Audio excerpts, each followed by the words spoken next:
일본에서 30년을 살다 돌아온 분이 이혼한 딸의 부탁으로 사위의 집 가사 도우미가 됩니다. 모두가 그녀를 그냥 아주머니라 불렀죠. 그러던 어느 날 회사 운명이 걸린 자리에 그녀가 나섰습니다. 과연 그녀의 정체는 무엇이었을까요? 사연을 통하여 알아가 보도록 하겠습니다. 이야기를 시작하기 전에 구독과 좋아요는 이미 눌러주셨죠? 감사합니다. 그럼 이야기를 시작합니다. 정분이는 조용히 부산 해운대 고급 주택가에 들어섰습니다. 딸과 이혼한 사위의 집에서 도우미로 일을 시작한 지 겨우 이틀째 되는 날이었죠. 그녀의 손에 들린 장바구니에는 유기농 재료들이 담겨 있었고 아침 햇살을 비추며 반짝이는 가지와 무가 그녀의 발걸음을 따라 흔들렸습니다. 이른 아침부터 오렌지빛 커튼 사이로 들어오는 햇살이 저택의 거실을 적셨습니다. 그러나 그 안은 이상하리만치 차가웠습니다. 주방에서는 강도연의 어머니인 강 여사가 잔뜩 인상을 찌푸린 채 브로셔를 들여다보고 있었죠. 거실 구석에선 도연의 6살 난 아들 민우가 혼자 블록을 쌓고 있었고 분이는 조용히 신발을 벗은 후 말없이 부엌으로 들어갔습니다. 분이는 말을 아끼는 사람이었습니다. 일본에서 30년 넘게 요리사로 일하며 얻은 버릇이기도 했고 이 집에선 입을 많이 여는 것이 좋지 않다는 직감 때문이기도 했습니다. 부엌에 조리대는 온갖 조미료와 도자기로 채워져 있었지만 이상하게도 생기라고는 느껴지지 않았습니다. 분이는 맨손으로 도마를 닦고 칼날을 점검한 후 아침 준비를 시작했습니다. 그녀의 손길은 조용하지만 단호했습니다. 미역국은 참기름 대신 볶은 들기름으로 향을 냈고 계란말이에는 당근보다 곱게 다진 쪽파가 더 많이 들어갔습니다. 식사는 말없이 차려졌고 가족들은 각자 다른 시간에 식탁에 앉았습니다. 도연은 비서와 통화하느라 젓가락을 제대로 들지 못했고 강 여사는 음식을 한 입 먹고 나서야 고개를 살짝 들었습니다. 이거 일본에서 배운 방식인가요? 짜지 않고 부드럽네요. 그녀의 말에 분이는 짧게 고개를 숙였습니다. 감사합니다. 입에 맞으셨다니 다행입니다. 그러나 도연은 고개를 들지 않았고 민우는 한 입 베어 문 달걀말이를 씹으며 중얼거렸습니다. 우리 엄마는 이런 거 못해요. 순간 공기가 얼어붙었습니다. 도연은 젓가락을 놓았고 강 여사는 잔을 들었습니다. 애 말은 애 말일 뿐이에요. 너무 신경 쓰지 마세요. 하지만 그 말조차 이 집에선 칭찬처럼 들리지 않았습니다. 분이는 묵묵히 그릇을 들고 부엌으로 들어갔습니다. 뒷모습은 흔들리지 않았지만 눈빛은 어딘가 깊은 바다처럼 흔들리고 있었죠. 그날 오후 민우가 분이에게 수줍게 다가왔습니다. 할머니, 내일 도시락 싸줄 수 있어요? 친구들한테 자랑하고 싶어요. 분이는 고개를 끄덕였습니다. 네, 그럼요. 민우가 좋아하는 걸로 준비해 보겠습니다. 그녀의 눈가에 처음으로 작지만 따뜻한 웃음이 번졌습니다. 부엌 창밖으로 보이는 해운대 바다는 여전히 잔잔했고 그 바다처럼 분이는 조용히 새로운 물결을 준비하고 있었습니다. 그러나 그녀도 알지 못했습니다. 이 집에서 그리고 이 가족과의 관계 속에서 어떤 폭풍이 다가오고 있다는 것을 말입니다. 분이는 민우의 도시락을 준비하면서도 어디선가 조심스레 자신을 살피는 시선을 느끼고 있었습니다. 그녀는 아는 체 하지 않았지만 그 시선의 주인공이 강 여사라는 사실을 모르지 않았습니다. 손주가 그녀를 따르는 것이 못마땅한 건지 아니면 과거를 감지한 건지. 그날 아침 민우는 도시락을 들고 신이 나서 등교했고 분이는 부엌을 정리한 후 뒷마당에 핀 금잔화를 물끄러미 바라보았습니다. 그 무렵 도연은 회사에서 중요한 회의를 앞두고 있었습니다. 일본계 글로벌 식품 기업과의 협업 발표가 예정되어 있었고 회사의 상징 메뉴를 선보이는 시식회가 열릴 예정이었죠. 이를 위해 유명 셰프가 섭외되었고 도연은 결과를 기대하고 있었습니다. 그러나 회의 시작 2시간 전 사무실로 한 통의 전화가 걸려왔습니다. 셰프가 주방에서 기름에 손을 대었다는 것이었습니다. 대체 인력도 시간이 촉박해 불가능하다는 말과 함께요. 통화를 끊은 도연의 표정은 싸늘하게 굳어졌습니다. 회의는 이미 예정되어 있고 시식회를 제외하면 일본 바이어들을 설득할 여지가 거의 없었습니다. 그는 말없이 넥타이를 잡아당기고 외투를 집어들었습니다. 저녁 무렵 저택의 분위기는 어딘가 흉흉했습니다. 도연은 집으로 돌아오자마자 부엌으로 발걸음을 옮겼습니다. 분이는 여느 때처럼 조용히 저녁을 준비하고 있었죠. 강 여사가 천천히 입을 열었습니다. 셰프가 펑크를 냈대요. 시식회 준비는 물거품이 되었고 지금 회사는 난리도 아니죠. 도연은 아무 말 없이 고개를 숙였습니다. 그러다 문득 분이를 바라보며 조심스럽게 말을 꺼냈습니다. 아주머니, 혹시 무례하게 들릴 수도 있겠습니다만 혹시 요리 시연을 대신해 주실 수 있으신가요? 순간 거실 안의 공기가 멈추는 듯 했습니다. 강 여사는 고개를 돌렸고 민우는 조용히 숨을 죽였습니다. 문희는 손에 쥔 칼을 내려놓고 도연을 바라보았습니다. 긴 침묵 끝에 그녀가 조용히 입을 열었습니다. 제 요리가 도움이 될 수 있다면 기꺼이 하겠습니다. 하지만 결과는 장담하지 못합니다. 도연은 안도의 숨을 내쉬었습니다. 그러나 강 여사는 단호하게 말했습니다. 이 집에서 도시락 싸주는 아주머니가 시식회 무대에 서겠다는 겁니까? 그 말에도 분이는 물러서지 않았습니다. 손에 든 수건을 조용히 개며 말했습니다. 누군가는 해야 할 일이니까요. 그녀의 목소리는 낮았지만 확고했습니다. 도연은 그녀의 대답을 받아들였고 다음 날 그녀를 행사장에 데려가겠다고 말했습니다. 그날 밤 분이는 오래된 여행용 가방을 꺼냈습니다. 그 안에는 일본 시절 입었던 셰프복이 깔끔하게 접혀 있었습니다. 수많은 밤을 견디며 익숙해진 천의 감촉이 손끝에 스며들었죠. 거울 앞에 선 그녀는 조용히 옷깃을 여미며 중얼거렸습니다. 이제 다시 내 이름을 걸고 칼을 쥐어야 할 시간이 왔군요. 부산 마린시티의 컨벤션홀. 유리로 둘러싸인 회의장은 저녁 노을과 바다를 배경으로 붉게 물들고 있었습니다. 정분이는 검은색 셰프복 위에 단정한 앞치마를 입고 조용히 조리 공간 앞에 섰습니다. 사람들의 시선은 일제히 그녀에게 쏠렸지만 그 누구도 그녀를 셰프라고 부르진 않았습니다. 회의장 한쪽에서는 속삭임이 오갔고 일부 관계자들은 당황한 기색을 감추지 못했습니다. 도연은 바이어들에게 상황을 설명하며 말을 이었습니다. 오늘은 사정상 기존 셰프가 아닌 특별한 분의 요리를 맛보시게 될 겁니다. 오히려 더욱 인상적인 경험이 되실 거라 믿습니다. 바이어들의 표정엔 여전히 의문이 떠 있었고 그들의 눈길은 분이의 손끝을 따라 조용히 움직이고 있었습니다. 분이는 천천히 조리를 시작했습니다. 손놀림은 거침이 없었고 불 조절은 마치 오래된 악보처럼 익숙했습니다. 그녀는 고등어 된장조림 위에 유자 폰즈를 소량 얹고 다시마 육수에 절인 물을 곁들였습니다. 그녀의 요리는 전통과 새로운 감각이 어우러진 흔치 않은 조합이었습니다. 바이어들 앞에 한 접시가 조심스럽게 놓였습니다. 잠시 침묵이 흐른 뒤 한 일본인 중년 바이어가 조용히 한 입을 베어 물었습니다. 이 맛 묘하게 익숙합니다. 교토 카게야마에서 먹었던 가정식 느낌이네요. 그런데 더 부드럽군요. 다른 이들도 젓가락을 들었고 곧 고개를 끄덕이기 시작했습니다. 그들의 미간이 펴졌고 잔잔한 감탄이 번져나왔습니다. 절묘한 짠맛 조절이네요. 한국의 된장과 일본의 폰즈를 이렇게 잘 어우르다니. 도연은 숨을 죽인 채 바라보고 있었습니다. 그 순간 회의장 안의 공기가 확연히 달라졌습니다. 사람들은 더 이상 그녀를 도우미로 보지 않았습니다. 도연은 다가와 조심스럽게 물었습니다. 혹시 오래전 일본에서 일하신 적 있으신가요? 분이는 고개를 끄덕이며 조용히 대답했습니다. 네, 오사카의 한요리집 사쿠라나미에서 20년 정도 일했습니다. 그제야 도연의 표정이 조금씩 풀어졌습니다. 그의 눈빛은 놀라움과 동시에 묘한 존경심으로 바뀌고 있었습니다. 그 옆에서 강 여사는 말없이 시식을 했고 한동안 젓가락을 놓지 않았습니다. 시식이 끝난 뒤 바이어들은 정중히 고개를 숙이며 말했습니다. 이런 경험은 처음입니다. 재료도 훌륭하지만 맛의 균형이 완벽합니다. 분이는 겸손히 고개를 숙였습니다. 좋게 평가해 주셔서 감사합니다. 컨벤션홀이 천천히 어두워지고 회의는 조용한 분위기 속에서 마무리되었습니다. 그날 밤 도연은 조용히 말했습니다. 내가 지금껏 얼마나 편견에 사로잡혀 있었는지 깨달았습니다. 정말 감사드립니다. 분이는 대답 대신 작은 미소를 보였습니다. 마치 오래전 자신의 이름을 불러주던 일본의 주방장이 떠오르는 듯한 눈빛이었습니다. 컨벤션 시식회가 끝난 후 저녁의 바다는 유난히 조용해 보였습니다. 정분이는 도연의 차 조수석에 앉아 저택으로 돌아가는 길을 말없이 바라보았습니다. 회색빛 도로 위로 지나가는 가로등 불빛이 그녀의 얼굴에 잠시씩 그림자를 남겼습니다.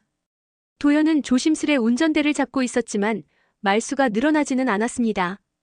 집에 도착하자 강 여사는 이미 거실에서 기다리고 있었습니다. 그녀의 앞에는 차가 식어있는 찻잔이 놓여 있었고 조명이 비스듬히 얼굴을 비추고 있었죠. 도연이 먼저 말을 꺼냈습니다. 어머니, 아주머니 아니었으면 오늘 시식회는 망했을 겁니다. 바이어들이 극찬하셨고 계약도 긍정적 분위기로 갔어요. 감사하다는 말씀을 꼭 드리고 싶었어요. 분이는 조용히 고개를 숙였습니다.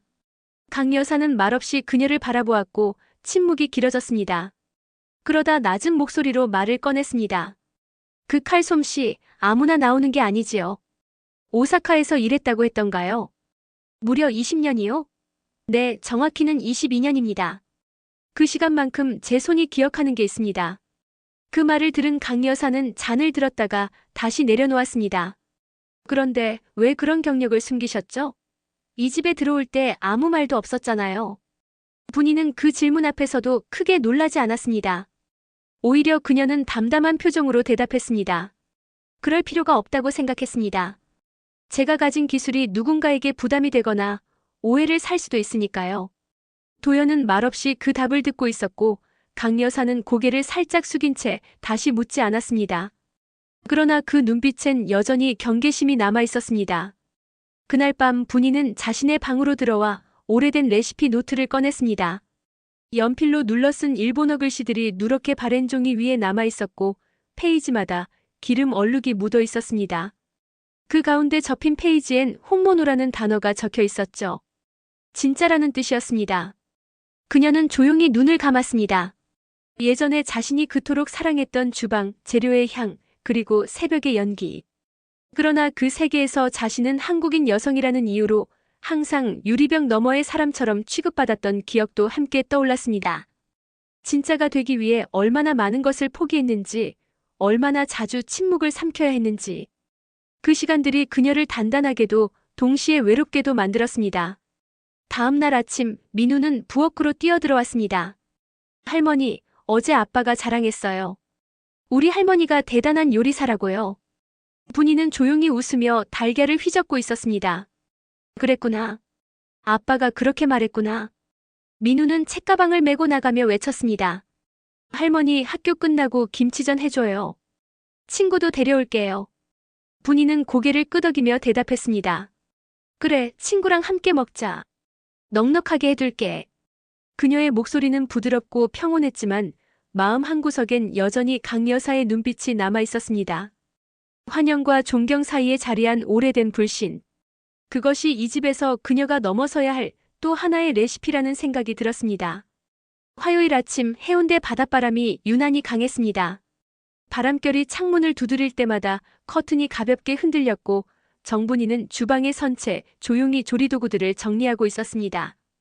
전날 저녁 도연은 회사의 글로벌 홍보 행사에서 한식 세션이 비어있다는 이야기를 꺼냈고 행사 담당 팀장이 급히 셰프를 찾고 있다는 말도 전했죠.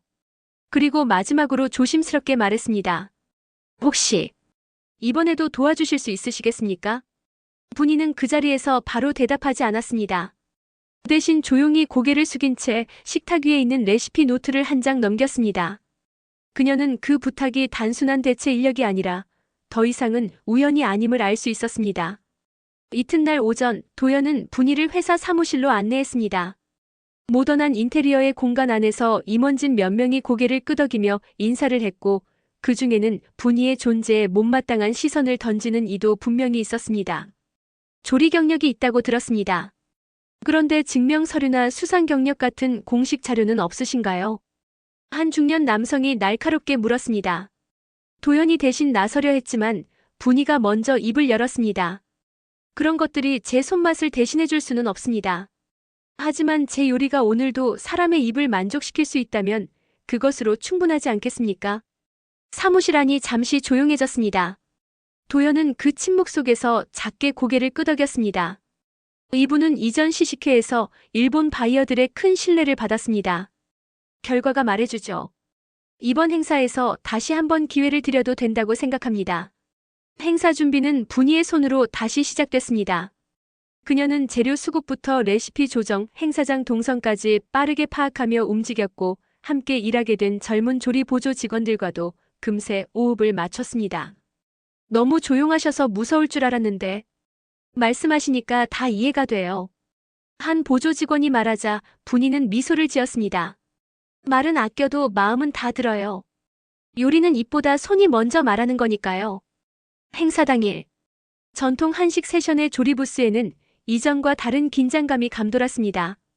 그녀는 김치 해물전과 한우 더덕쌈을 준비했고 마지막에는 직접 만든 참깨 소스 떡갈비를 올렸습니다. 현장을 지켜보던 관람객들은 그 정갈함과 향에 자연스럽게 발걸음을 멈췄습니다. SNS 라이브 방송을 하던 직원들이 그녀의 조리 장면을 비추며 말했습니다. 이분이 바로 지난 시식회 주인공이라고 합니다. 이름은 정분이 셰프. 그 이름 앞에 셰프라는 호칭이 붙는 순간 분이는 잠시 손을 멈췄습니다. 그리고 조용히 고개를 끄덕였습니다.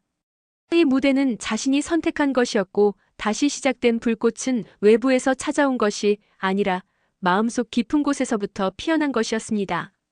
행사가 끝난 후 며칠간 정분이는 다시 부엌으로 돌아왔습니다. 집안은 이전보다 훨씬 조용했고 식사 시간마다 민우가 먼저 식탁에 앉아 할머니가 만든 음식을 기다리는 모습이 익숙해졌습니다. 도현도 퇴근길에 마주치면 조용히 고개를 숙였고 강 여사는 예전처럼 날을 세우진 않았지만 여전히 어느 정도 거리를 두고 있었습니다. 그날은 민우가 소풍을 가는 날이었습니다. 도시락을 준비하던 분이는 냉장고 문을 열다 말고 멈췄습니다. 손에 잡힌 재료는 말린 연근이었고 그것은 오사카에서 늘 명절마다 만들던 조림 재료였습니다. 그런데 손끝에서 묘한 떨림이 느껴졌습니다. 그 연근을 꺼내지 못한 채 그녀는 문을 닫았습니다. 아침 햇살이 거실을 스치고 분이는 조용히 마당에 나가 앉았습니다. 작은 철제 의자에 몸을 기댄 채 오래된 기억을 꺼내 들었습니다. 딸의 결혼식 날 그녀는 오사카에서 비행기를 타고 돌아왔습니다. 신랑인 도연이 낯설진 않았지만 왠지 모르게 그녀와 눈을 잘 마주치지 않았습니다. 그리고 결국 이혼까지 이어졌습니다. 딸은 미국으로 떠났고 민우는 도연의 손에서 자라고 있었습니다. 자신이 이 집에 들어오기로 결정한 건 딸을 위한 죄책감 때문이기도 했습니다. 너무 늦게 돌아왔고 너무 많은 시간을 부엌에서 보냈습니다. 가족과 함께 밥 한 끼 먹는 일이 어쩌다 이렇게 멀어진 것인지 이제야 돌아와 부엌에 앉아 그런 생각을 하고 있었습니다. 그녀는 연근을 꺼내지 못한 이유를 자신도 잘 알 수 없었습니다. 그건 단순한 재료가 아니라 오랜 시간 동안 마음 깊숙이 눌러왔던 감정의 조각이었습니다. 자신의 요리에는 늘 무언가를 빼고 만들어야 한다는 강박이 있었습니다. 너무 짜지도 너무 달지도 너무 자극적이지 않게. 혹여나 불편함을 줄까봐, 혹시라도 욕심이라 보일까봐. 도연은 그날 저녁 식사 도중 말없이 김치를 한 점 집어들며 물었습니다. 민우 어머니에게선 연락 없으신가요? 분이는 고개를 저었습니다. 아니요. 한동안 연락이 뜸했어요. 서로 피하고 있는 걸지도 모르죠. 도연은 그 말을 듣고는 말없이 고개를 숙였습니다. 식사 후 민우는 숙제를 하러 방으로 들어갔고 거실엔 둘만 남았습니다. 저는 처음에 아주머니가 이 집에 오신 걸 반대했어요. 어머니도 많이 반대하셨고요. 그런데 지금은 솔직히 다행이라는 생각이 듭니다.